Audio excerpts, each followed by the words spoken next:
Dona Clara é a nossa produtora de toda a parte técnica. Não só produz, como operacionaliza. É a minha maquinista tech. Ana Clara Cordeiro, segura a bronca aí, viu? Já estamos no Toque do Tel aqui, Toque do Tel, no TikTok. Quanta audiência, doutores, aqui no tal de TikTok. A doutora Isa, eu acho que ela assistiu Barbie.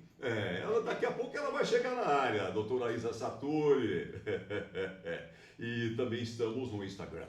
O Instagram Telmaia ADV e Escritório Telmaia. Meus amigos, é quinta-feira, é 20 de julho, inverno brasileiro. Aqui o clima está gostoso, está agradável. Vou começar por você que é mais falante. Doutor Luiz Márcio, um bom dia para você, querido. Bom dia, doutor. Bom dia, pessoal de casa.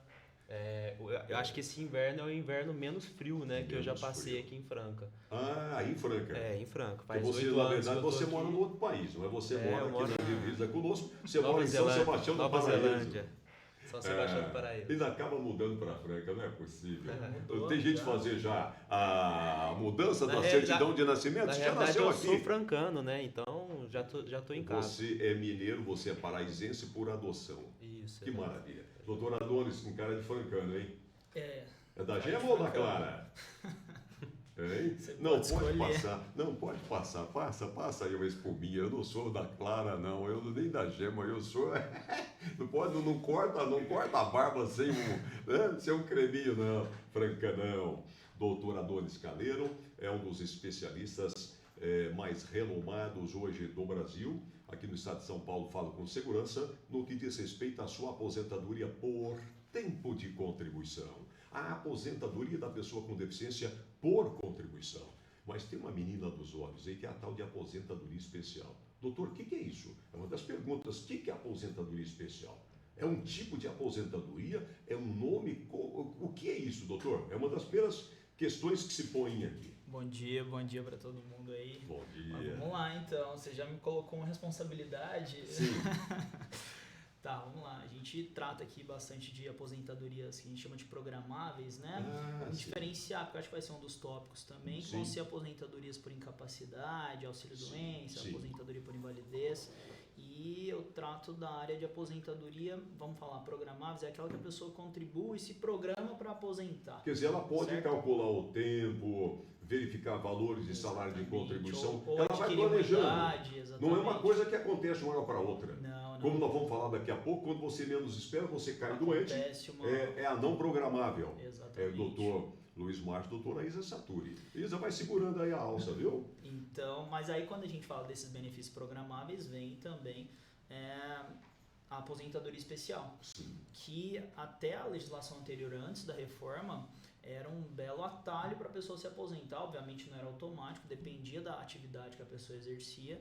Mas depois a gente pode entrar um pouquinho como é que ficou essa situação pós-reforma. Claro. Tem até algumas críticas de que, na verdade, acabaram com essa modalidade de aposentadoria, mas basicamente, em linhas gerais, quando a gente fala de aposentadoria especial, estamos falando de pessoas que trabalham em ambiente insalubre ou periculoso, que trabalha com condições adversas à saúde dele. Aí a gente... Isso quer dizer que o ambiente que a pessoa trabalha ou as condições que ela trabalha, essas condições podem fazer mal à saúde da pessoa. Exatamente. À integridade física da pessoa.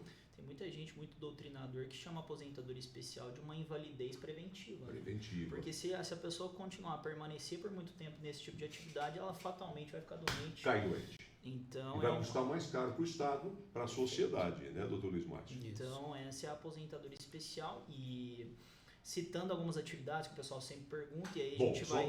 Só para vocês se orientarem, o Tel na Tela está sendo gerado aqui da General Carneiro 2256, no centro de Franca, estado de São Paulo. Aqui o pau que ainda rola na indústria ainda é o fabrico ou a fabricação de calçados. É aí que eu ia chegar. Então a gente usa o exemplo clássico aqui na cidade de Franca, que é o sapateiro. Né? Sapateiro. Então a gente trabalha com sapateiro, a gente tem muito profissional de saúde também, que é uma atividade... flagrantemente de prestação especial, de serviços essenciais, agentes biológicos. Então, e a gente costuma falar, em legislações anteriores existia um rol específico de atividades. Hoje em dia, eu sempre falo, toda atividade pode ser especial. Sim. Eu posso estar num ambiente, eu posso trabalhar como assistente de escritório, mas eu estar num ambiente, num layout de uma empresa que tem daquela empresa. Exatamente, que tem uma pessoa ao lado que está trabalhando numa máquina barulhenta. Sim. Então, potencialmente, qualquer atividade ela pode ser especial, desde que a gente comprove, por meio dos formulários corretos, que essa atividade ela é insalubre. Então, não é o fato, a gente não tem que se limitar ao que está escrito na carteira. A gente tem que ver toda a profissiografia da atividade para ver... Doutor, está aparecendo aqui um questionamento, é o seguinte, quando o senhor fala tem que comprovar, quem é que tem que comprovar que o ambiente pode, por agentes e fatores de risco, pode comprometer a saúde daquele trabalhador, daquela trabalhadora? De quem é esta prova? Perfeito, isso é um dos grandes dilemas quando a gente fala de comprovação de tempo especial, porque o ônus da prova, em regra, é daquele que alega. Então é do trabalhador. Só que essa prova ela é emitida unilateralmente pelo empregador.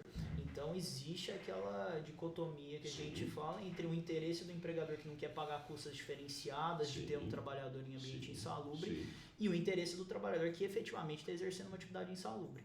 Então a gente... E muitas das vezes o doutor está dizendo o seguinte, que há muitos empregadores que fazem de maneira, infelizmente, incorreta, não vou dizer criminosa, altera o chamado LTCAT, laudo de condições técnicas do ambiente de trabalho, e transforma aquelas atividades em não insalubres, ou coloca nos limites de tolerâncias. É isso, doutor? Aí ele paga menos encargos, inclusive para efeito de SAT, que é o seguro de acidente do trabalho.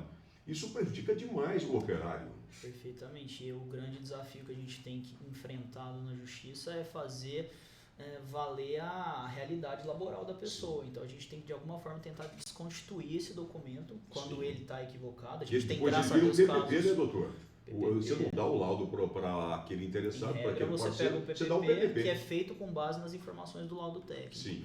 Então, o grande desafio quando a gente fala de aposentadoria especial na justiça é que a gente consiga demonstrar a realidade que o trabalhador vive no ambiente laboral. Doutor, eu vou fazer um corte aqui para trazer alguma informação sobre invalidez.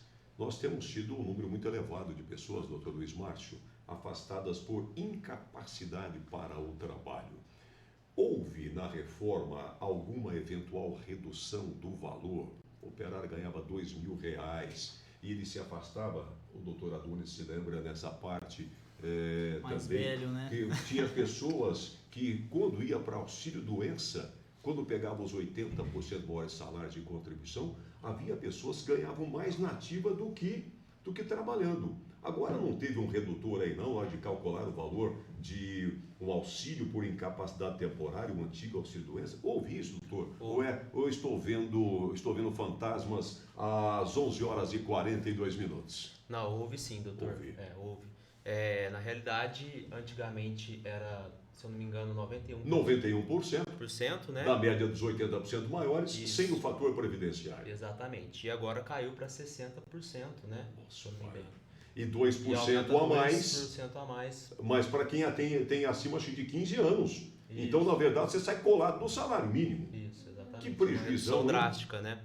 Que prejuízão. Prejuízo grande. Quer dizer que essa dúvida que a pessoa tem, olha, caiu demais em relação ao que eu tinha na lei antiga. O que é a lei antiga? É a emenda 103, é isso? 103 de 13 de novembro. É a reforma, né? A da reforma, a emenda constitucional. Isso. A emenda 103 de 13 de novembro, a vigência de 2019.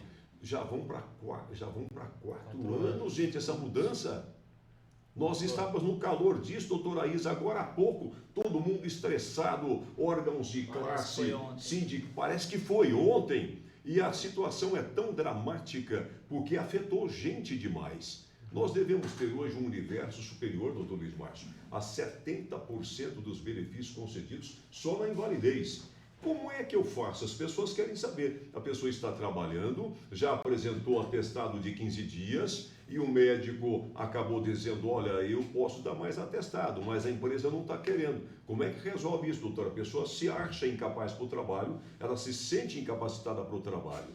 o que ela precisa fazer Isso. para pedir, pelo menos de início, é claro, um auxílio-doença. Vamos usar a expressão auxílio-doença, porque ela está mais sacramentada. Inclusive, a própria Previdência ainda usa essa expressão. Me perdoe você que é legalista demais, você nasceu num mundo de sopa de letrinhas e dentro de uma faculdade de Direito. Me perdoe, por favor. Aliás, bom dia. Bom, então, quando ultrapassa esse período de 15 dias, né, que é de responsabilidade do empregador, né?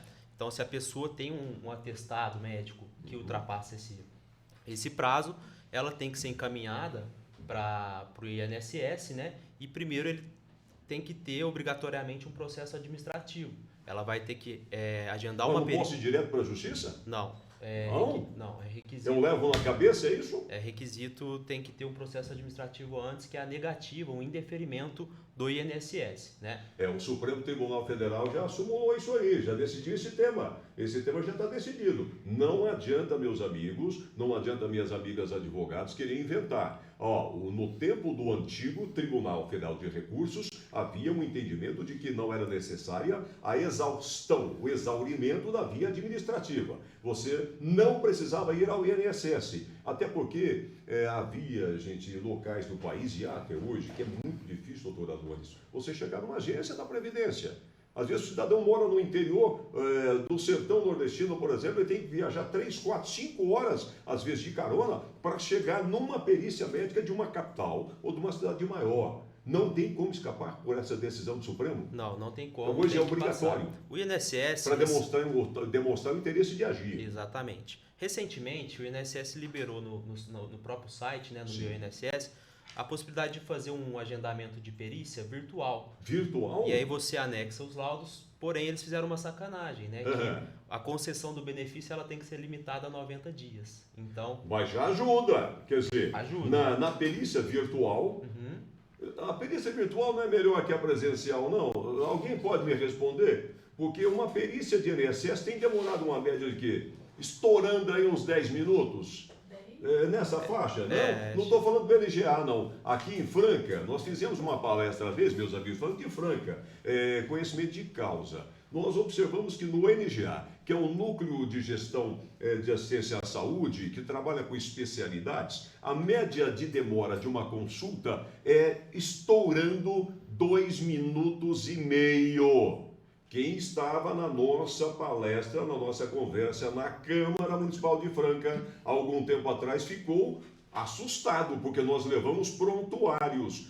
Doutor Adonis, um corte para lá. Tem como examinar alguém com 2,5 minutos, 3 minutos? Não tem. Não? Dá tempo de cumprimentar a pessoa? Dá tempo nem de sentar, né?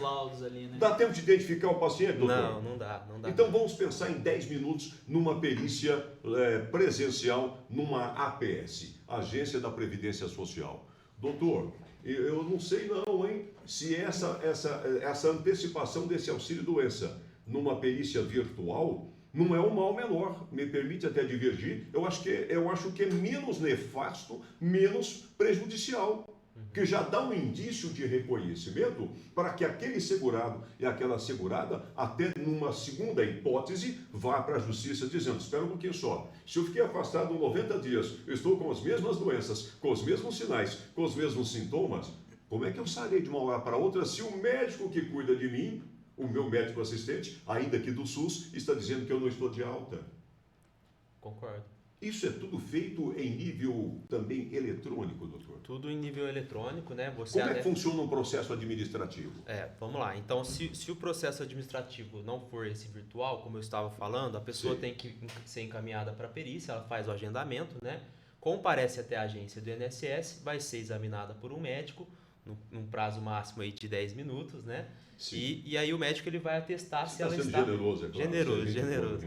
E o médico vai atestar se ela está incapaz ou não para o trabalho. Vai emitir um laudo, né, do próprio INSS e considerando... São peritos de carreira da Previdência. Isso. E considerando que ela esteja incapaz, já vai fixar uma data de cessação do benefício. Então vai afastar ela, por exemplo, por 6 meses. O cara faz um vaticínio, o sujeito é profeta, é isso? É profeta. Daqui 90 dias, daqui 60 dias, você está curado, você volta a trabalhar. É adivinho. Maravilha. É por isso que essa previdência está quebrada, porque não tem cabimento. Você fica querendo semideus, você começa a inventar moda, a pessoa não sara, entra com 1, 2, 3, 4, 5, 10 processos de auxílio doença ou até de aposentadoria por invalidez, dá alta, vai para a justiça. Aí tem que pagar todos atrasados, juro, correção monetária, honorários que são sagrados, ué. Fala, doutor, desculpa. É isso. E agora, se for pelo lado virtual, anexa os documentos médicos no próprio processo administrativo. Sim. O médico perito vai analisar virtualmente e vai dar a concessão entre 30 a 90 dias. Sim, mas a instância administrativa está bem tranquilo, é obrigatória. É obrigatório. Gostemos ou não, a pessoa conseguindo deferimento, quer dizer, está liberado o benefício, ou indeferimento está negado, é obrigatório. É obrigatório. Doutor, só Faz uma parte conclui dentro... aí. Só um pouquinho, nós estamos no Tel na Tela, nós estamos no Toque do Tel, no TikTok, nós estamos no Instagram. Tel Maia ADV e Escritório Tel Maia. Sai que é tua, doutor. Uma parte dentro que vocês bem pontuaram aí, quando a gente fala de processo administrativo, necessidade de requerimento, você falou até que é um passando sobre a necessidade do requerimento administrativo. Certo. Só fazendo uma distinção do que a gente fala entre obrigatoriedade de requerimento e exaurimento da instância Isso é administrativa. importante. Opa, peraí. Que O foi? doutor está dizendo o seguinte, eu vou fazer uma introdução aqui importante para você que é leigo. Uma coisa é você fazer um pedido, um requerimento. A outra coisa é você esgotar todas as vias administrativas. Doutor, o que Isso é aí. esgotar as De vias? forma bem simples e prática, a gente é obrigado a fazer um requerimento. Exemplo, Sim, eu entro pela agência de fez o Franca. pedido, mas a gente não precisa, vamos ser mais simplista possível, a gente não precisa recorrer. Então, se o Sim. INSS nega, você não precisa recorrer, esperar acabar todas as instâncias Recorrer, quer dizer, eu não administrativas. concordo, eu vou recorrer Não contra preciso vocês, não recorrer preciso. em âmbito Na administrativo. junta de recursos eu não preciso Então, ir. basta que eu tenha um indeferimento do INSS, que eu já tenho elementos e interesse de agir para ingressar com uma ação judicial. Ah, É só porque essa tem uma distinção turma que vai importante. metendo recurso, doutor, escreve de punho, hoje é tudo no computador, fica esperando a junta, depois quem vai o Conselho Nacional de Recursos. E isso pode, obviamente vai depender da estratégia e da temática envolvida, mas tem casos que são objetos de recurso que demoram mais que um processo judicial. Então tem que ter um advogado que entenda e que tenha a prática para saber qual a medida adequada. Se eu entro com recurso administrativo, que existe sim temáticas interessantes, Claro. ou então com uma ação judicial. Sim. O importante é ter em mente que não é obrigatório a gente exaurir essa via E administrativa. Basta um estabelecer com o requerimento seu prévio. advogado, com a sua advogada, uma estratégia que estratégia, favoreça o segurado, né, doutor? Perfeito, Independente. exatamente. Doutor Luiz Márcio, mas você falou do meu INSS, mas é fácil usar esse aplicativo? Então, doutor, assim, para quem tem um certo conhecimento já e familiaridade com internet, eu acho um site bem simples, né? A minha opinião Sim. pessoal é que um site bem simples, vem tudo marcadinho, certinho. Então, por exemplo, quando a pessoa precisa agendar a perícia, tem lá o tópico, né? Sei, Para agendar sei. a perícia. Sei. Então, assim, para quem tem familiaridade é assim. Então, mas olha só, isso para você começar a fazer um requerimento administrativo. Isso. Mas tem uma série de informações que precisam ser preenchidas corretamente e com segurança. Dependendo do que você informar ali como um leigo, sem auxílio do seu advogado, da sua advogada, da sua confiança. A pessoa não pode, por exemplo, fazer uma prova de doença pré-existente? Pode, exatamente. Isso não é uma falta de cuidado? Principalmente O nessa... barato não sai caro? Principalmente nessa parte virtual de análise de documentos, se a Sim. pessoa junta um laudo, né, anterior àquilo que ela, como na qualidade de segurado, Sim. né, que ela esteja Voltou a pagar a contribuindo. previdência, ficou muito tempo sem pagar, Isso. falou, agora eu quero afastar, já dá um jeitinho, paga lá seus 6 meses. Isso. Se ela junta um laudo anterior a esses 6 meses de período. carência, exatamente, ela pode ser prejudicada, o INSS pode reconhecer a pré-existência da doença e ela não pode reclamar mais contra o INSS. Porque ela mesma levou um documento. Isso. Então pode ser prejudicial, muito tem que ter bem. muita atenção. Tá. Ô, doutora, e quando a pessoa conseguiu lá 60 dias de afastamento? Quando é que ela pode pedir uma prorrogação? Isso. O pessoal está me perguntando, mas eu estou com 60 dias aí Uhum. e eu não estou bem, eu não me considero em condição de voltar. Uhum. Normalmente as empresas, doutora Adonis, doutora Isa, elas pedem para que passe lá no setor de medicina ocupacional, não é? E muitas das vezes, daqui a pouco esse assunto vai acabar saindo aqui, o médico da empresa diz, olha, eu não autorizo você a voltar não, põe lá inapto no atestado. Mas aí o chefe de sessão, o gerente diz, não, você não vai trabalhar aqui não, você não está bem de saúde, o INSS deu alta, mas eu quero que você focaliza para mim essa questão aí. Tá. Não tem um prazo para eu requerer uma prorrogação? Tem. É possível requerer a prorrogação do benefício dentro de um prazo de 15 dias antes da cessação daquele benefício que a pessoa já está recebendo. Então, nesse exemplo prático... A partir do 16º dia, o que acontece? Eu não posso mais pedir prorrogação? Você não pode pedir a prorrogação. Tem que ser 15 dias anteriores à cessação. No próprio site você tem a condições de pedir. Se for 16 dias antes, por exemplo, um dia antes do início da contagem, o site não libera. Não aceita. Não aceita. Evita o erro. Isso. Né? Isso é bom. Isso. Nós aqui costumamos agendar em 10 dias de antecedência, porque aí dando dá auxílio para a clientela. Isso, os colegas cuidadosos, eu tenho certeza que fazem isso também, agendam tudo, porque o bom profissional da advocacia, ele valoriza a si, aos colegas, aos sócios, mas eu acho que no mesmo nível tem um carinho, né, doutor, pelo jurisdicionado, pelo cliente, pela pessoa que acompanha, uma pessoa de pouca leitura, né, doutora Dores? Quantas pessoas, né, doutor? Quantas pessoas vêm aqui com dificuldade de ler um documento, né? Às vezes vem um filho, vem uma alma caridosa para ajudar a arrumar aquela documentação. Né? Doutor, então, mas se eu entrei no 16º dia, no dia seguinte ao vencimento do prazo, não posso pedir mais a prorrogação? Aí o prazo ele se conta antes da cessação do benefício. Então, se na data da cessação do benefício você não requereu, aí você perde a possibilidade de prorrogação. Aquele benefício não pode ser mantido mais, ainda que ele seja doente, incapacitado. Exato. Mas o que vai fazer, doutor? Aí a pessoa vai ficar bloqueada pelo prazo de 30 dias. E aí teria que dar entrada em um novo processo administrativo. Tem que aguardar 30 dias. Tem que aguardar 30 dias. E fazer um novo pedido? Fazer um novo pedido para aí sim, se tiver o deferimento, continuar recebendo. E se tiver o indeferimento, dar entrada com o processo judicial. Então, mas deixa eu aproveitar. Ele perdeu o prazo, o segurado, você perdeu, alguém perdeu o prazo de pedir a prorrogação. Pediu fora dos 15 dias, dos últimos 15 dias para encerrar o benefício. E nós estamos em julho, eu vou entrar com o pedido, por exemplo, no dia 22 de agosto. Esse período do dia 20 de agosto ao dia 20 de julho a 21 de agosto, o INSS vai me pagar? Não. Porque a falha não foi do INSS. A falha não foi do INSS, foi da pessoa que deixou de fazer o pedido de prorrogação. Tá, nós vamos falar sobre laudo, mas daqui a pouco eu vou trazer a doutora Isa para também ajudar a falar sobre esses assuntos, porque...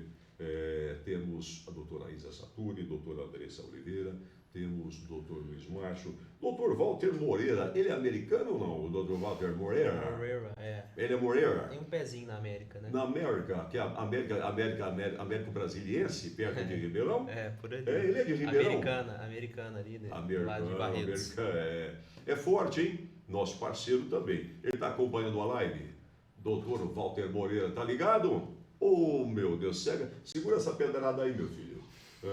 Agora vamos ficar com o doutor Adonis. Doutor Adonis, aqui é Tel na tela. Nós estamos no Toque do Tel. Muito obrigado, gente. Graças a Deus. Eu quero agradecer a vocês que estão apreciando, adorando um quadro que nós temos, doutores queridos. Nós temos um quadro novo chamado Livraria. Está dando uma audiência louca. Nós lançamos a informação de um livro. Entra aí. Esse livro já passou de 15 mil acessos, é isso? Mais de 15 mil visualizações de um livro do meu amigo e conselheiro tutelar, o presbítero, pedagogo, psicopedagogo, Daniel Vitor. Que maravilha! Você tem obras? O que você tem? Que livro você tem? Mande o seu livro. A Ana Clara Cordeiro vai colocar o telefone de contato do nosso WhatsApp. Você pode mandar o seu livro. Vou publicar todos os livros, talvez não consiga. Todos os temas, talvez eu não consiga, porque nós temos um conselho moderador que verifica o tipo de assunto que a pessoa quer abordar. Isso não é censura, isso é cuidado que as plataformas exigem. Então, se nós não usarmos aqui a nossa inteligência orificial, artificial, a gente acaba criando um problema para a própria obra da pessoa, não é? Romance, contos, crônicas. Eu gosto de poesias, né? Eu me desmancho e me refestelo sobre as palavras. E se você tem essas facilidades, manda para a livraria do Toque do Theo. Doutor, nós tínhamos começado a falar, estávamos falando, aliás, sobre aposentadoria especial. Na prática, essa onça aí acabou, hein, doutor? Tem idade mínima, caramba! Então, a grande vantagem de uma aposentadoria especial, quem nunca teve um amigo que falou que aposentou dos 40 anos lá, Nossa Deus, é verdade. 40 e poucos anos, e aposentou sem perder nada. Aposentava velho com 45 anos de idade. Então, isso com a reforma da Previdência, basicamente... Só porque eu tô achando que a doutora Isa tá chegando aqui, sabe? Tô achando que o doutor... Não, eu tô achando que o doutor Luiz Márcio vai sentar ali do lado, ali perto da Ana, porque já daqui a pouco eu vou cruzar com a doutora Ana aqui, enquanto o doutor Luiz Márcio toma um café e vai dando uma olhada que tá acontecendo nos bastidores. E aí, doutor? Enquanto eles fazem a troca ali... novo pra caramba! Então, basicamente, o que mudou, que é de forma drástica, foi a inclusão da necessidade de idade mínima para aposentadoria especial. Então, um dos grandes diferenciais da aposentadoria especial, que era a desnecessidade de um cumprimento de um requisito etário, foi incluído. Então, isso prejudicou e, na análise de algumas pessoas, inviabilizou a aposentadoria especial. E uma parte que a gente não comentou, que é importantíssimo, que e é uma decorrência desse fato de termos praticamente acabado com essa especial. Cada vez é mais forte a necessidade não da gente pensar na especial pura, da gente pensar na conversão do tempo especial, que seria é uma vertente... mista, numa linguagem simples. Isso, uma mista exatamente, que é uma vertente do tempo especial. Porque o tempo especial ele pode ser utilizado de forma pura ou ele pode ser convertido. E essa conversão, ela cresce 40% do tempo para o homem e 20% do tempo para a mulher. Então, cada vez mais é mais utilizado essa estratégia para que a gente consiga implementar um requisito para um benefício. Pela emenda constitucional de 2019, eu posso continuar convertendo, transformando o tempo especial em insalubre, o tempo periculoso, eu posso continuar transformando ainda de 13 de novembro de 2019 para cá ou não, doutor? Então, a conversão não é mais possível pós-reforma, mas ela é possível. Então tem que batalhar do período todo antes. Sim, mas ela é perfeitamente possível com base nas legislações anteriores. Certo. A lei da Previdência, ela é de acordo, é o Tempus et Actum, né? Então, de acordo com a lei vigente na época. Então, até 2019 é possível a gente fazer a conversão. Tem um direito adquirido. Isso. Sim, mas naquele limite. A gente tem esse direito de fazer a conversão naquele limite. Então a gente usa, se a pessoa tem lá atrás, antes da reforma, 10, 20 anos de tempo especial, um homem, por exemplo, com 20 anos de tempo especial, ele converte isso e ganha um adicional de 8 anos. 8 anos. Então ainda é um artifício, uma estratégia. Mulher ganharia 4 anos. 4 anos. Então é uma estratégia ainda muito válida e é o que a gente utiliza mais atualmente para quando a gente fala de uma atividade especial. Certo? Então é mais ou menos isso. Ô, doutor, nós tínhamos falado a respeito da aposentadoria especial, o que teria mudado. Então a gente observa que a especial mudou muita coisa realmente. Nós temos uma idade mínima. Dá para a gente lembrar qual que é a idade mínima que hoje nós temos para o homem e para a mulher, doutor? A gente vai trabalhar com algumas regras de transição. Vamos falar em âmbito geral. Geralzão. Vamos falar geralzão, não só da especial. Então ficou, inclusive para a gente teve que estudar bastante, porque hoje em dia nós falamos em várias regras de transição. Temos a regra do tempo adicional 50%, temos a regra do tempo adicional 100%. Isso aí é o tal de pedágio? Isso, tem uma transição de rodovias de São Paulo. Mas aqui pelo menos a coisa funciona, viu? Por aí tá tendo pedágio, é só para tomar dinheiro dos bobos. Cadê o Denite? Chama o Denite, vamos lá. E uma coisa que ninguém às vezes não notou quando a gente teve a reforma da Previdência, por isso que é até complicado a gente falar, eu vou até exemplificar quando a gente fala da idade, que você me perguntou. Claro. E, teve alguns pontos da reforma que colocaram alguns gatilhos para que essa idade mínima, até o tempo de contribuição, vá aumentando com o decorrer do tempo. Vamos usar um exemplo da aposentadoria por idade da mulher? Sim. A aposentadoria por idade da mulher saiu de 60 para 62. Quer dizer que de 2019 até agora, fechou o tempo de 62 anos, que é a idade mínima exigida, 62 para a mulher. Isso. Só que essa idade ela foi gradativamente chegando aos 62. Não foi numa paulada só. Ela teve um aumento de 6 em 6 meses. E fazendo as contas, dão 62 anos agora. Isso, São de hoje 60. já estamos em 62 anos 62. de exigência. Então, isso acontece em alguns outros aspectos da reforma também. Vai tendo, quando a gente fala de regra de pontos, vai tendo um aumento da pontuação até chegar no limite, assim como foi na aposentadoria por idade. Certo. Então, criou-se uma grande miscelânea de exigências que acabou confundindo muito e cada vez é mais importante ter o auxílio de um profissional habilitado. Sim, é muito importante isso, doutor, porque as pessoas às vezes acham que as regras que vieram tiraram tudo que a pessoa havia conquistado. Não, por isso tem regras de transição. Claro, então a gente tem São uma média de 9 regras. Não dá nem para saber de cor. E não precisa saber de cor, porque todo escritório de advocacia, toda banca de advocacia organizada, doutor Luiz Márcio, doutor Isa Saturi já está à mesa, doutor Adonis, vocês que nos acompanham, todo bom escritório tem, no mínimo, um belo programa eletrônico de cálculos. Claro. Ele ajuda o profissional... a tecnologia a nosso favor também, a serviço do direito, né, doutora Isa? Então, a gente já passando a bola para a doutora Isa, que ela está doidinha para falar, você notou... Eu observei, ela está ansiosa. Ela tá batendo o pé aqui, ela tá tocando. Quero falar, filho. Então, só para finalizar esse ponto, é importante a gente distinguir quando a gente tem uma mudança na legislação. Sim. Nós temos 3 categorias de segurado. Nós temos o segurado que tinha direito adquirido. Então, a pessoa que já tinha todos os requisitos para se aposentar antes da reforma da Previdência, antes de novembro de 2019, ela pode esperar e daqui 2, 3 ou até agora 4, 5 anos. Mas não caduca o direito? Não caduca. Ela pode a qualquer momento optar por aposentar com base nas regras anteriores. Essa é a primeira categoria de segurado. Nós temos uma segunda categoria de segurado, que a gente ainda não vivencia isso, mas é a categoria de segurados que entrou no sistema previdenciário pós-reforma. Aí ele vai pegar toda a regra permanente que foi... São as regras novas para ele. Isso é para todos que começarem a vincular ao INSS, exercer atividade sujeita ao regime geral da Previdência, depois do dia 13 de novembro de 2019. Exatamente. Eu vou enfatizando essas datas porque isso significa uma mudança constitucional. Não foi de uma lei ordinária, não foi de uma lei complementar, não foi de uma normativa da Previdência. E nós temos... Perfeito. É uma reforma da Previdência que foi objeto de foi em virtude de uma emenda constitucional. Então, e temos a terceira categoria de segurados, que é essa que a gente está falando até agora, que é a grande maioria dos clientes que nós atendemos agora, que é a pessoa que ingressou no sistema antes da reforma, ou seja, já estava trabalhando, mas não adquiriu os requisitos antes da reforma da Previdência.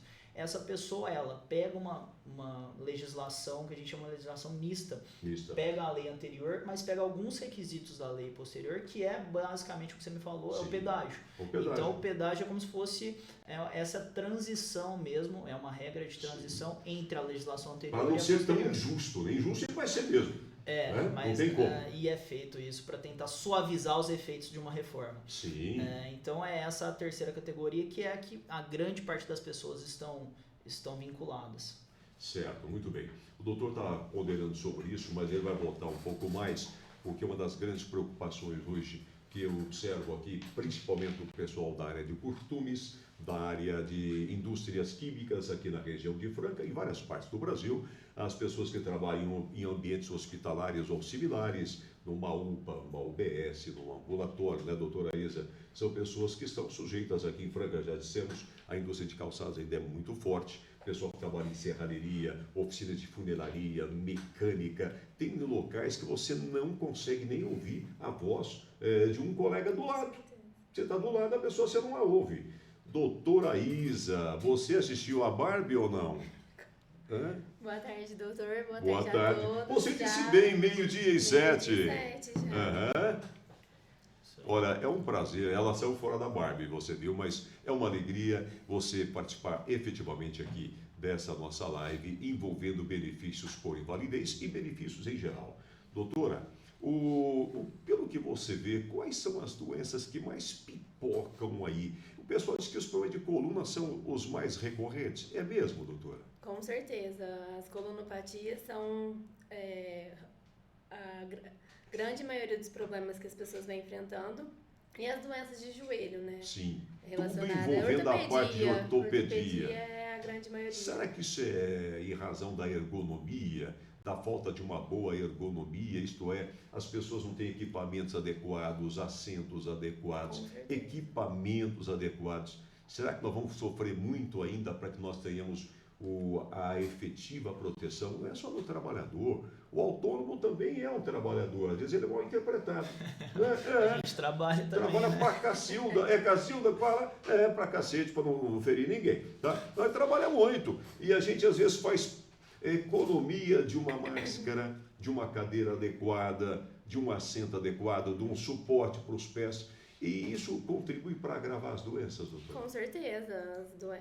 Lógico que tem o rol das doenças ocupacionais, doenças relacionadas ao trabalho. Sim. E é o momento do dia que nós mais gastamos energia, mais gastamos tempo no nosso trabalho. Então, acredito que essa parte da sociedade, essa nova parte do quê? O pessoal do dia atualmente vem sofrendo. Sim, eu entendo o que você está dizendo. O grande problema é que as pessoas não cuidando da saúde. Eu já tive a ocasião, doutora Isa Saturi, de chegar em algumas indústrias há muitos anos, hein? Olha que coisa inovadora, há 25, 30 anos atrás, em que havia fisioterapeutas, educadores físicos interrompendo as atividades de manhã e à tarde, sabe por quanto tempo? De 5 a 8 minutos. E eles conseguiram reduzir praticamente 5 a 10% dos afastamentos dos auxílios doença, doutor. Com certeza deve aumentar a produtividade. Aumenta a produtividade. Aí é nitroglicerina pura, o cara vira uma explosão. Doutora, vem muito laudo na sua mão, né? Principalmente quando você está fazendo recursos em que os peritos judiciais, porque já teve um processo administrativo, você, como advogada, trabalha muito focando memoriais, apelações, recursos inominados, agravos, recursos especiais, eventualmente recurso extraordinário.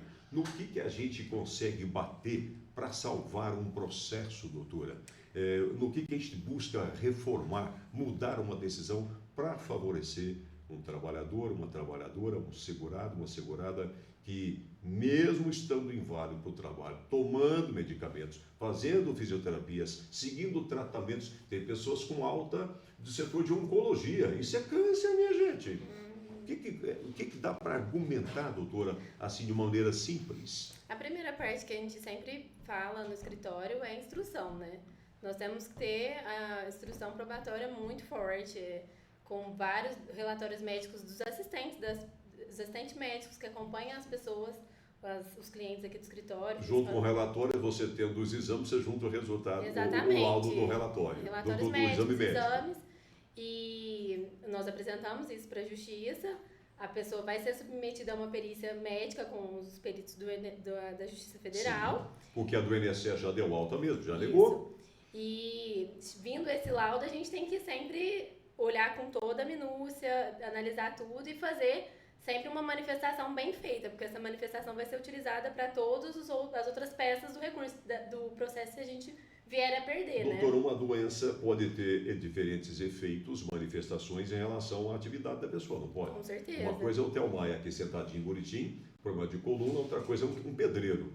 A perícia trata do mesmo jeito? As características pessoais do trabalho não interferem no argumento do advogado? Com certeza. A manifestação, aos laudos, a gente sempre, primeiro, olha qual é a profissão da pessoa, qual que é a rotina, a atividade, qual que é o tempo mais predominante. O famoso nexo laboral. Nexo laboral. Predominante, posição ortostática, sedentista, sim. E por aí vai. Então, a gente tem que explorar isso. Tem que explorar. Aí entra a questão da idade. Com certeza. Porque dizem que a idade é fator natural de incapacitação, né? E condições pessoais também, né? Vai ficando velho, a gente vai marcando 6,5 geral, né? Vai para baixo. Não só a idade, né? A gente tem que ver condições pessoais em geral. O doutor tá rindo, sabe por quê? Dá licença, ele tá rindo de mim. Eu já sou um sexualgenário, viu? Pode falar, doutora. A gente tem que ver também, igual eu falei, as condições pessoais, escolaridade, o tipo de atividade desenvolvida, tudo, tem que ser tudo analisado. A pessoa que tem uma escolaridade maior e ela está inválida para o trabalho intelectual, ele é discriminado ou não, doutora? Você acha na prática que há uma discriminação? Quem tem, pois, um cargo de gerência, um cargo de chefia, acaba sendo prejudicado, né, doutora? Com certeza.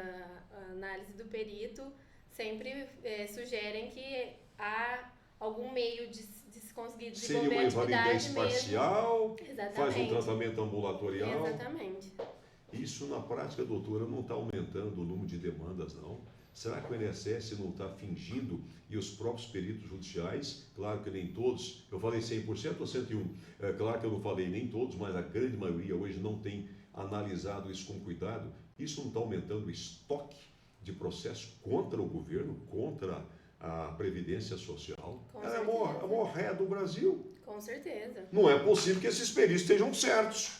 Não é possível. Porque se consegue mudar isso em nível de turma recursal, em nível de turma regional, em nível de TNU, a Turma Nacional de Uniformização da Jurisprudência de todos os juizados especiais do Brasil. O STJ é chamado em casos que você atua, doutor, em que há injustiça contra o trabalhador rural.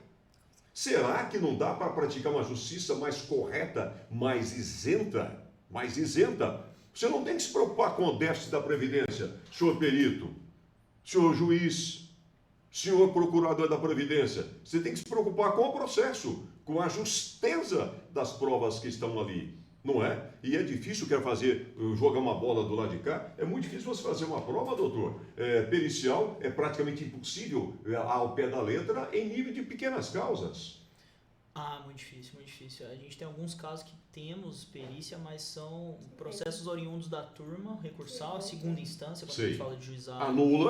Anula a sentença e manda fazer perícia. E não são raros os casos. Muito raros. Agora, um deferimento de perícia em primeira instância, na minha vida advocatícia, que não é tão grande como a sua. Experiência sua. Mas já é um pouquinho grande, nunca aconteceu. Nunca aconteceu. Em primeira instância, não. Essa exceção que, a rigor, pela lei que instituiu o Juizado Especial Federal, na verdade, essa exceção de fazer perícia médica, na verdade, é um ajeitamento. Com certeza. É um ajeitamento. É um ajeitamento que não tem favorecido os segurados. De forma alguma. E o que a gente tem visto muito são os peritos estimarem um prazo de recuperação muito curto para virar aquela máquina de fazer laudo, né? A pessoa passa por 6 meses, está doente, passa por 6 meses, volta para o INSS, não passa, tem que fazer o quê? Um novo processo. E ele ganha uma nova perícia. Deixa-me traduzir para vocês. O perito não trabalha de graça. E não tem que trabalhar mesmo, não. Ele é um médico, ele precisa ganhar. Agora, gente, um pouquinho de justiça precisa ser feita, hein? Porque se trata de justiça. Dar o cada um que é seu. Eu não vou falar dar a Deus que é de Deus, não, porque eu não sou grego e não sou helênico. Tá ok? Então vamos lá. É preciso, então, que haja um pouco mais de isenção. Porque imparcialidade nem no jornalismo não tem. Onde está uma pessoa está parte. Parte tem subjetividade, correto? Mas, doutora, eu só tenho visto aumentar o número de processos. Não, o juizado especial na cidade de Franca, para fazer o julgamento de uma pessoa que teve um laudo positivo e com certeza virar uma sentença procedente, está demorando cerca de 12 meses. Peraí, um ano você faz uma perícia e para saber se você ganhou ou perdeu o processo, você tem que esperar mais um ano. Como é que a pessoa sobrevive nesse período, doutora? Boa pergunta. Como é que vive? Boa pergunta. Se a Previdência Social, doutores, meus amigos do Toque do Tel, meus amigos que estão aí no Instagram, seja no Telmaia ADV, seja no escritório Telmaia, como é que uma pessoa, mãe de família, pai de família, arrimo de família, quem estuda não tem FIES, não tem ProUni, doutor, porque não passa nos critérios socioeconômicos, quer fazer uma faculdade, quer fazer um curso técnico, não está bem, ou não importa se é jovem, vem uma incontinência aí relacionada e uma contingência de ordem de saúde, como é que essa pessoa sobrevive? O doutor, mas depois não recebe os atrasados? recebe, né? Se tiver procedência. Ganhou o processo. Mas a gente sabe que muitas vezes a pessoa precisa pôr a comida, para agora? A comida no prato, né? Peraí, o Betinho tá me ligando. Peraí, é o Betinho que tá me ligando? Deixa eu pegar essa máquina. Alô, Betinho! O Betinho... Mas gente, esse aqui não é celular. Passou um negócio errado aí, pô. O Betinho criou Fome Zero no Brasil, gente. Ele dizia, quem tem pressa tem fome. Ah, não, gente. Quem tem fome tem pressa. Não é? Não é isso? E por que tem fome? Porque a pessoa é humana. E por que ela tem pressa? Porque ela tem responsabilidades acontecendo todo dia. Quer dizer que às vezes a justiça tardia é injusta. Com certeza. Hoje eu recebo 20 mil reais de atrasados, só que eu fiquei devendo para a família inteira, devendo nos empórios, nos supermercados da região, na vendinha, no boteco. Tomei até pó de café emprestado, como se fazia antigamente, para não faltar um café, uma comida para a família. Gente, nós estamos precisando de legisladores mais honestos. Não é desse bando de vagabundo que tem em Brasília, não. Bando de vagabundos, corruptos, safados, negociam o tempo todo. Negociam o tempo todo. E os assuntos vitais ninguém quer tocar. Eu não posso ter medo de falar essas coisas. Por quê? Revogaram a liberdade de expressão? Revogaram o direito de falar o que pensa? E o pior, que é facilmente comprovável, vejam o que tem acontecido no Brasil nos últimos 10 anos. Nada sai sem negociação. Não estou isentando os anteriores, não. Todas as emendas constitucionais, todas as mudanças ministeriais, doutor. Você é presidente da República, se você não negociar com o deputado e senador, você não cria um ministério. Você não muda a estrutura administrativa de uma secretaria, doutora Isa. E aí, a questão que envolve direito do trabalho, previdência social, habitação, saúde. Aqui em Franca, ore, reze, faça novenas, o que você quiser no campo da fé. Não fique doente em Franca. Se você ficar doente em Franca, você está fudido. Põe um punhado de F nessa palavra aí. Se você depender de internação, você está a um passo do paraíso. Nós dependemos do cross. É cross que fala? Cross.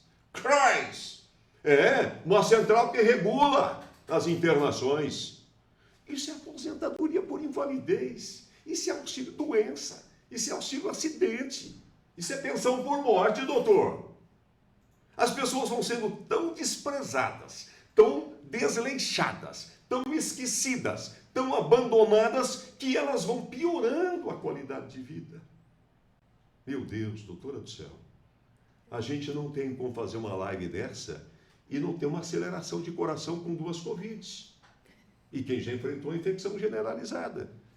E esse é um dos pontos mais altos das lives, se vocês me perdoem, porque as pessoas ficam esperando o momento em que eu dou sapituca, em que eu pio das ideias. Ana Clara, não fica enchendo meu saco, não, Ana Clara. Ana Clara Cordeiro, ela cuida da parte técnica. Já cuida tem da parte técnica. Os cortes do Theo? Não, para com esse trem, não mexe aí não, deixa eu falar. Não, cortar só essa parte. Não, Ana Clara quer cortar tudo. Vai cortar não, vocês não deixam, viu? Luiz Márcio, você não finge que não está vendo nada. Porque as pessoas estão fingindo que nada está acontecendo. E nós estamos vivendo momentos muito estranhos em que ninguém quer se levantar para defender quem trabalha, quem produz no Brasil.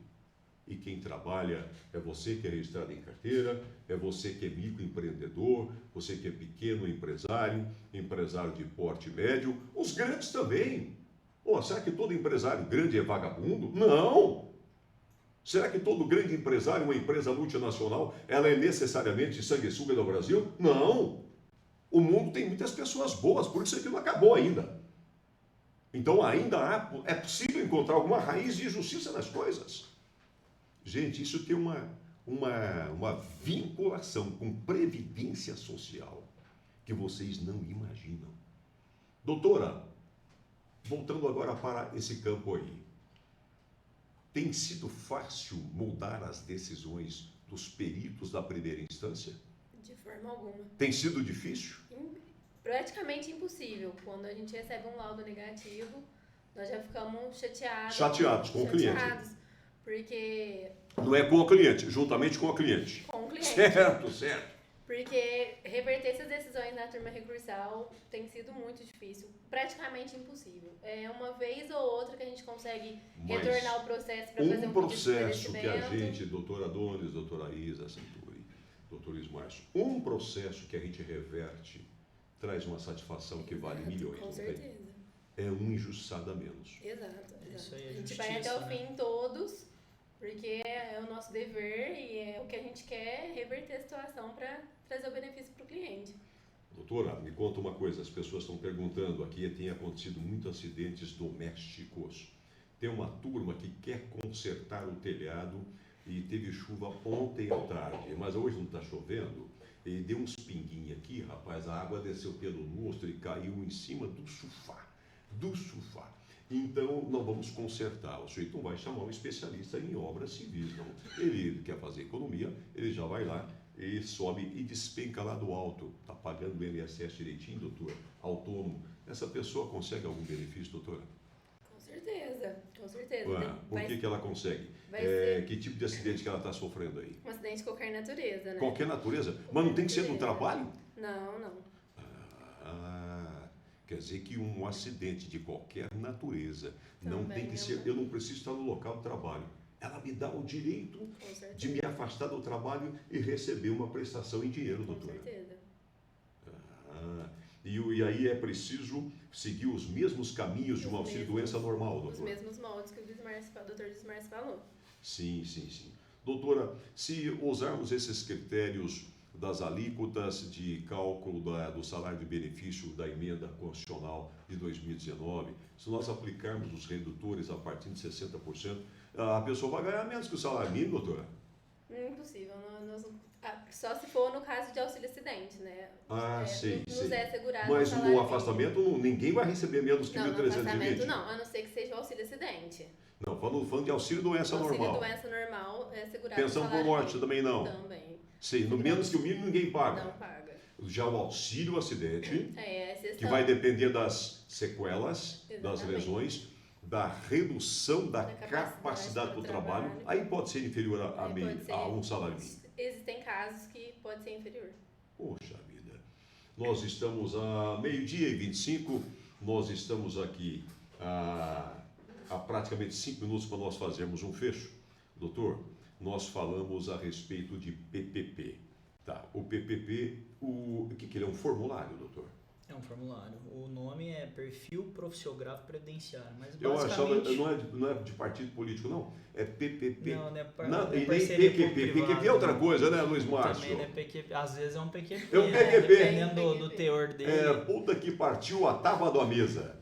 Mas basicamente, como o próprio nome fala, é a profissiografia, é o que descreve as atividades do empregado e ele reflete, você comentou isso mais cedo, Sim. Ele reflete as informações que estão colocadas no laudo técnico, que é o LTCAT. Quem é que faz o laudo técnico? Quem que pode fazer? O Qualquer um pode engenheiro de fazer. segurança do trabalho ou o médico de segurança do trabalho, porque a gente tem a monitoração biológica, tem os responsáveis pelos registros ambientais também.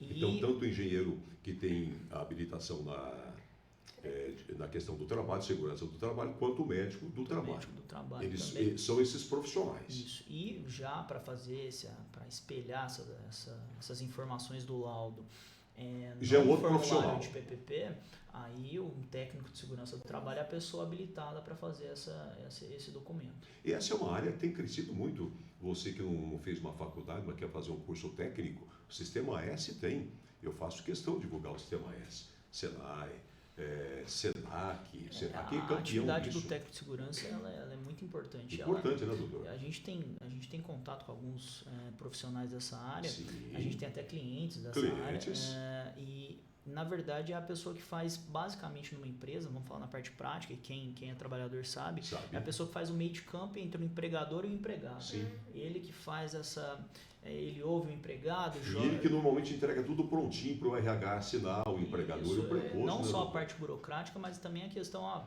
os empregados estão com uma necessidade X, vamos Sim. levar lá para o empregador. Sim. É como se fosse Ele um é o porta-voz. representante, um porta-voz do empregado. E também o contrário também é verdadeiro. O empregador passa algumas questões, aí obviamente tem um gerente de produção, Sim. mas aí Aquela o hierarquia técnico toda. de segurança tem muito esse papel nas empresas. É uma atividade muito importante dentro de uma empresa. Maravilhoso. Então, quando eu vou precisar de requerer um benefício que vai envolver atividade especial e eu quero transformar, converter o tempo especial, vamos chamar de insalubre. Em comum, o homem aumenta 40%, no resumo, esse tempo, a mulher em torno de 20%, na verdade 20%, eu vou precisar do PPP, aí eu vou pedir para o meu empregador.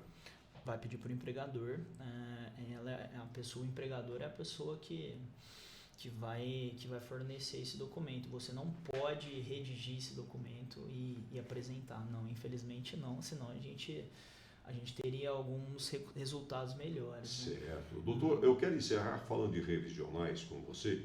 Vamos fazer um resumo das principais revisionais, só que eu vou dar um toque de cá no Toque do Theo, aqui no TikTok, e nós estamos, claro, no Instagram, Theo Maia DV, estamos caminhando para o final dessa live, ok? E também no escritório Theo Maia.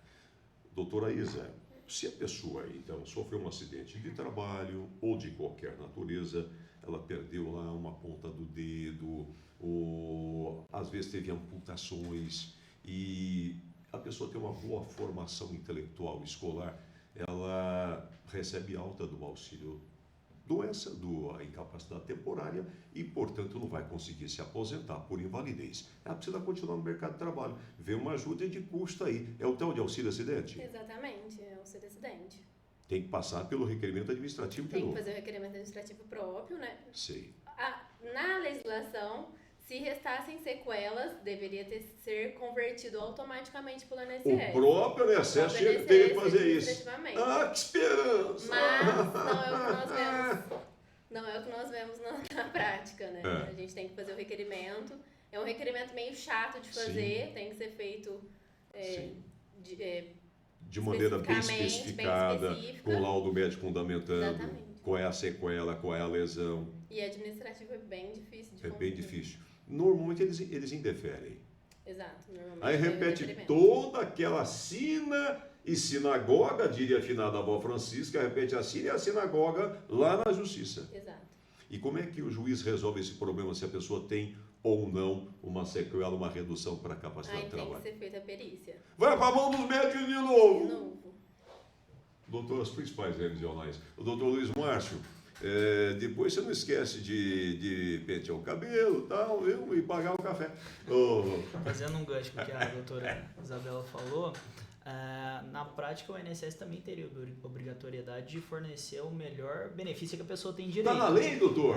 Princípio do melhor benefício. Só que não é assim que acontece. Está inclusive na lei Lei Federal de Processo Administrativo. Processo Administrativo verdade. Federal. Tem direito ao melhor benefício. Melhor benefício. Muitas vezes isso não ocorre.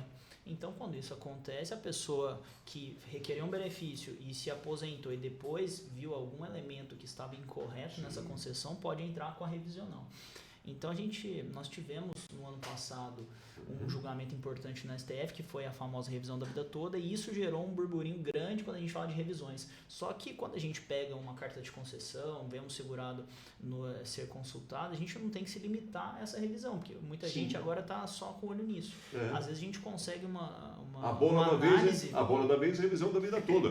Mas a partir da carta de concessão, você tem que explorar os direitos. Perfeito, a gente pode atacar mais de uma tese revisional. Então vamos falar as principais. As principais revisões, e atenção, você procure seu advogado, procure a sua advogada para acompanhar os seus direitos. O doutor vai dar uma deixa geral e nós já vamos partir para pegar a chave, viu, minha Então, filha? a gente tem a revisão da vida toda, que obviamente, quando a gente fala vida toda, é para abarcar todo o seu período contributivo. Sim. Não só de julho de 94 para frente. Então, quem trabalhou antes de 94 pode pensar em fazer o cálculo. Aí a questão é matemática. Então, tem que fazer o cálculo, incluir os salários anteriores ao plano real. Tem aumento, e aí tem uma série de outros requisitos, mas a gente pode tratar isso numa outra oportunidade. A gente pode entrar. Ok. Uma outra revisão que a gente tem que a própria simulação diz, compensa. Deu negativo. O próprio cálculo, ou se deu negativo, questão você não vai matemática. entrar, né? A gente fala de revisão e cálculo. Não, pelo amor de Deus, deu se negativo, for você pra não vai perder, entrar. você Vai, não vai. você vai, fala a verdade. Tem cara que não presta atenção no que tá fazendo, né? Tem gente que não faz tomando dinheiro Já dos falou bobos, que né? vai só ser feita se for positiva, né? Isso, O foi... ministro tá me ligando aqui. Alguns Perdeu, enunciados do mané. tribunal Perdeu. já falaram O nesse ministro me sentido. ligou aqui. Vamos outra revisão importante que muita gente tem direito e não sabe. Até um determinado período da legislação, se a pessoa trabalhava em atividades concomitantes, ou seja, vamos falar muito de profissional de saúde, que trabalhava em 2 hospitais ao mesmo Os tempo. professores também. Claro. O INSS fazia um cálculo proporcional dessas atividades. Caramba. Elegia uma como principal e a outra entrava com um salário proporcional. Sei. Então, na prática, ele estava tendo prejuízo na sua média. Claro. Porque se a pessoa trabalhava em Recolhia 2 sobre empregos, 2, caramba. ganhava R$1.000 em cada um. Aham. O certo seria entrar no mês R$2.000. Só que o INSS não fazia assim. Colocava Sim. 1.000 da principal e de forma proporcional a outra. Chamava a outra de secundária. Secundária. Metia uma regrinha de 3 aí que arrebentava com o cara. Exatamente. Sei. E hoje a jurisprudência já é pacífica no sentido de que é obrigatório Soma os dois. fazer a soma das atividades concomitantes. Sei. Então, essa é uma segunda revisão. E Tá, temos essa daí, muita atenção. Você que trabalha como professor, como na área de saúde. Enfermeiro. Isso, a área de saúde como um Profissionais de todo. saúde. Olha só, Técnicos. tem pessoas que se matam fazendo 12 por 36 na área de vigilância também. Vigilantes também. Tem muitos profissionais hoje liberais que viraram empregados de verdade, prestando serviço em 2, 3 lugares, né? E com esse negócio de home office, a coisa errada, dá para explorar tudo isso e melhorar. Aliás, nós temos um processo aguardando uma decisão em nível de STJ de um caso emblemático, né? Eu sei qual que você está falando. E tudo saiu, bem, doutor? destravou esse processo aí, vai sair. Travou? Doutor, tudo bem. Você vai dar uma ida no cartório para falar? Eu vou dar um dessa pulinho, situação? vou dar um pulinho lá. Essas coisas codificadas, os meus amigos são muitos, eles já sabem o que é. Ô, doutor, Então- tem mais ainda? Mas eu quero Vamos não, espera finalizar. aí, nós queremos uma live só sobre a pessoa que tem mais de uma atividade. Uma live só sobre isso. Porque tem muita gente hoje tendo que se virar nos 30, nos 40, nos 50, nos 60 e nos 63. Tá, Gostou? vamos Matei no só peito. fazer, para finalizar, um link do que a gente já abordou, que é o tempo especial. Tempo Essas especial. duas revisões anteriores que eu falei, elas vão afetar a sua média contributiva, ou seja, você melhora a média salarial, que é aquela questão na legislação anterior dos 80% maiores ou na legislação atual dos 100% dos salários.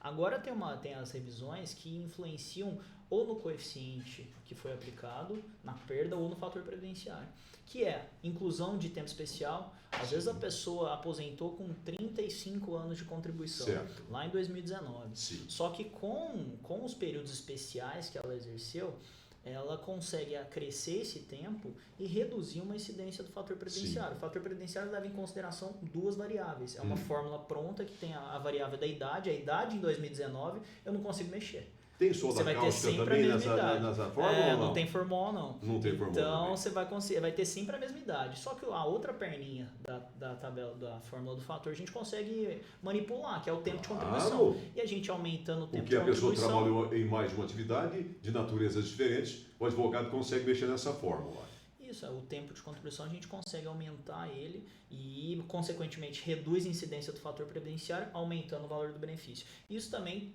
com o caso de inclusão de um tempo rural, que a gente Sim. pode abordar também numa próxima live, o tempo rural. A gente inclui o tempo rural, a gente também vai aumentar o tempo de contribuição. Vocês tempo que são sem do registro, interior, esse tipo de situação. como Franca é uma cidade do interior de São Paulo, é muito difícil, pelo menos os pais de vocês, os irmãos mais velhos, não terem vindo da zona rural. Isso precisa ser melhor explorado. Também merece uma live, hein? Sim, vamos fazer. Então, mas basicamente das revisões, vamos focar nessas aí que estão mais em Vida voga. toda. Vida toda, soma de atividades concomitantes e uma inclusão de tempo ou ficto, quando a gente fala de conversão de tempo especial, Sim. ou uma conversão de uma PTC, uma aposentadoria por tempo para uma especial, que aí Sim. vai mudar a forma de cálculo, ou uma inclusão de um tempo comum, um tempo rural, ou um tempo escola técnica, ou um tempo sem registro, que a gente pode pensar. São algumas formas que a gente tem de melhorar a aposentadoria da pessoa. Muitas Lembrando, pessoas trabalharam, né, doutor? Trabalharam sem registro em carteira e a pessoa trabalhou de verdade, há elementos de prova, dá para fazer uma declaratória aí nesse período, dependendo dos documentos que forem fornecidos dos colegas advogados. Vai depender de e para algumas outras situações. E para finalizar mesmo agora, vamos meio-dia focar, 37. focar quando a gente fala de revisão, lembrar dos 10 anos, hein? Então, O que são 10 anos? prazo decadencial. Então, quando Caduca a gente vai falar tudo? de revisão, precisamos estabelecer essa limitação. Bom, se você aposentou e está na boca de completar 10 anos, você sai correndo, Corre. corre e vai atrás do seu direito.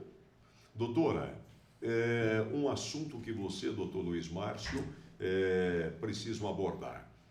Aqueles direitos específicos da pessoa com deficiência, somando o tempo em que a pessoa tem a comprovada deficiência com o tempo de contribuição. Nós sabemos que tem uma lei complementar boa para isso aí, né? Exato. Ajuda, né, doutora?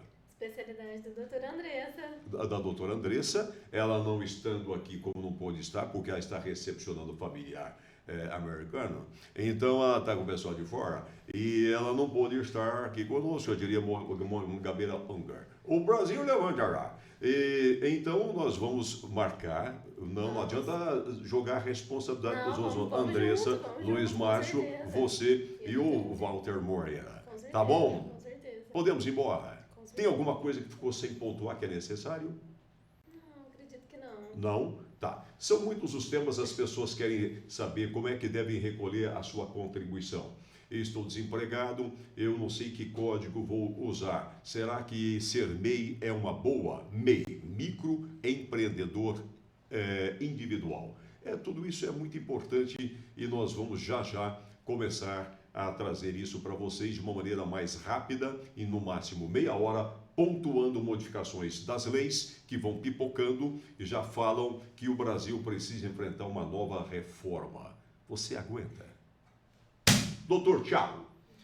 Um abraço, Tchau para obrigado, vocês. querido. Vamos almoçar? Doutor Adonis Careiro. Tem gente que está assistindo a gente agora à noite, de madrugada, à tarde. Só o nosso muito obrigado, doutor Adonis. Isso, agradecer a todo mundo e esperar que venham mais lives aí, né? Está à disposição do pessoal, né? Com certeza. Doutora Isa Saturi. Foi uma alegria receber você aqui. Foi ótimo. Doeu menos a garganta, Não, tá tranquilo. torceu menos o pescoço. Tá tranquilo. Coisa boa é ter domínio, porque a gente fala o essencial. Né? Eu agradeço muito a você, doutora Isa Saturi, pela sua disponibilidade e pela retaguarda que você dá a todos nós, principalmente conferindo cálculos, a matéria recursal. Tá? Eu estou vendo o doutor Luiz Márcio vindo em direção a essa cadeira para dar um tchau para o pessoal. Vocês se incomodam em trocar a cadeira só para o doutor Luiz Márcio? Obrigado, doutora Isa. Doutor Luiz Márcio. O doutor Luiz Márcio, ele faz uma parte importante no escritório, nós sabemos todos que é a parte de direito civil, né? Isso. Família. Direito de família, né? Que envolve inventário também, sucessões, né? Em geral. Indenizações, seguros, consumidor. Então, e direito do trabalho também. Do trabalho. E direito do trabalho, a doutora Adonis, ele tem muita compatibilidade ali, tem muita vizinhança, muito ponto de toque com o direito previdenciário. Interligado demais. Interligado. Doutor, foi uma alegria receber você na primeira parte. Doutora Isa veio, arrebentou na segunda. A doutora Adonis me deu retaguarda na inteireza do processo e nós vamos tocando. E a Ana Clara já cansou, me parece, deu tendinite ali no pulso direito. Nós temos que ir embora. Podemos ir embora? Um Vamos abraço. embora, vamos almoçar. Vamos almoçar. Obrigado, doutor Luiz pelo Márcio. convite aí e esperamos comparecer em próximas. Muito obrigado. Tel na tela vai deixando o ar e agradecendo a você no Toque do Tel e, claro, em Tel Maia ADV, escritório Tel Maia. Tel na tela. Até a próxima, minha gente.